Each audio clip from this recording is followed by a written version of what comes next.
इतिहास के पन्नों में कुछ नाम ऐसे दर्ज होते हैं जो समय के साथ मिटते नहीं बल्कि और गहराए जाते। आज हम बात करेंगे ऐसे ही एक वंश की, मुगल वंश। लेकिन सवाल ये है, मुगल भारत आए क्यों? सिर्फ लूट के लिए या कोई और वजह थी? आइए इतिहास की इस रहस्यमय यात्रा पे चलते हैं। मुगलों की शुरुआत होती है मध्य एशिया से। बाबर एक ऐसा नाम जिसने भारत की किस्मत ही बदल दी।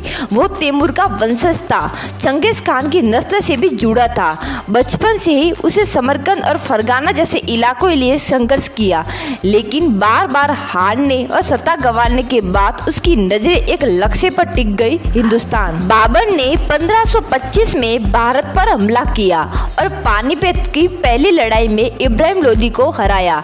इस जीत के बाद बाबर ने दिल्ली और आगरा पर कब्जा कर लिया और मुगल साम्राज्य की नींव रखी। बाबर की सैन्य शक्ति बहुत ही मजबूत थी।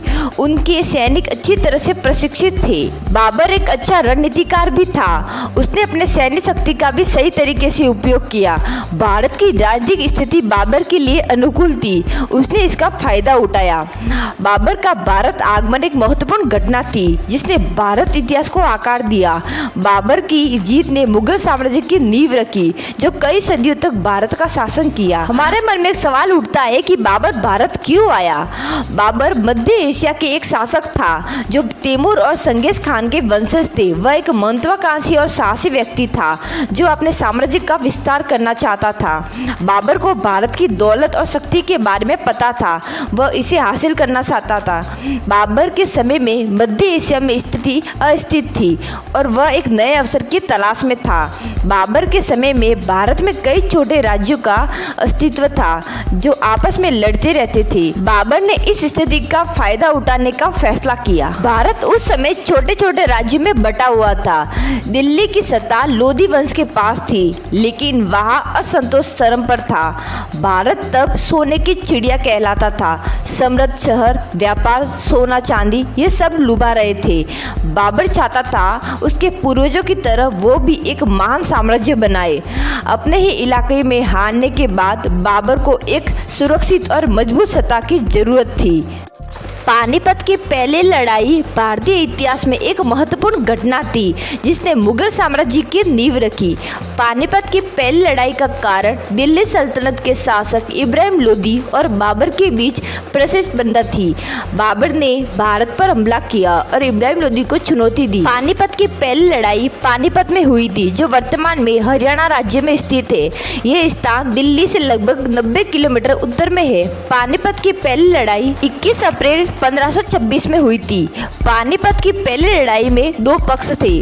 बाबर की सेना में लगभग 12,000 सैनिक थे जो अच्छी तरह से प्रशिक्षित और सुसज्जित थे। दूसरी तरफ इब्राहिम लोदी की सेना में लगभग 40,000 सैनिक थे, लेकिन वे अच्छी तरह से प्रशिक्षित नहीं थे। उनके पास उचित सैन्य नेतृत्व नहीं था। पानीपत की पहली लड़ाई में बाबर की सेना ने इब्राहिम लोदी को सेना को हराया। इब्राहिम लोदी की मृत्यु लड़ाई में हुई थी और बाबर ने दिल्ली और आगरा पर कब्जा कर लिया।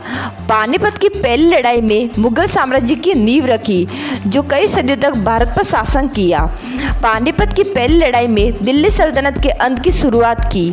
पानीपत की पहली लड़ाई ने भारतीय इतिहास में एक नए युग की शुरुआत की जिसमें मुगल साम्राज्य ने महत्वपूर्ण भूमिका निभाई।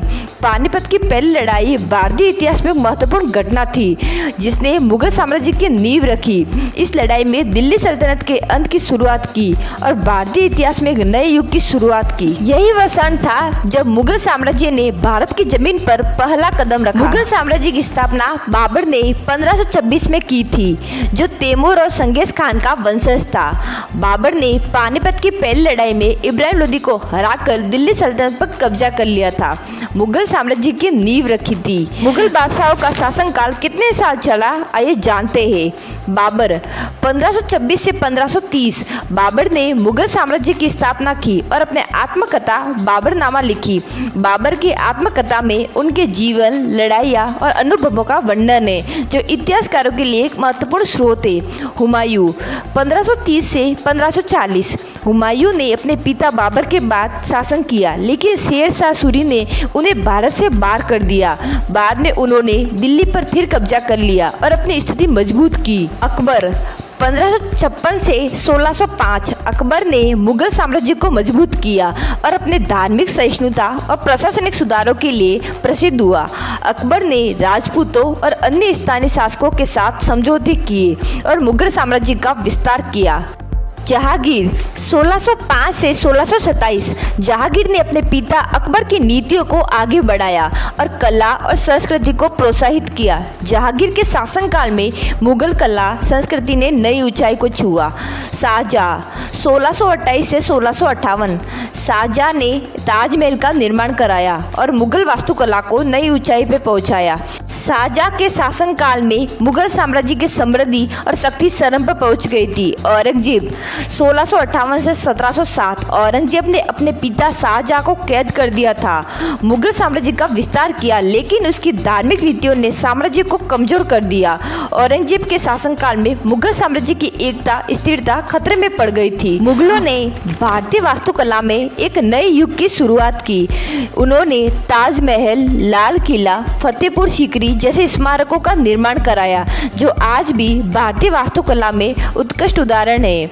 मुगलों ने भारतीय कला में एक नई शैली का विकास किया, जिसे मुगल कला कहा जाता है, जिन्होंने चित्रकला, लघु चित्रकला, सुलेख कला को प्रोत्साहित किया।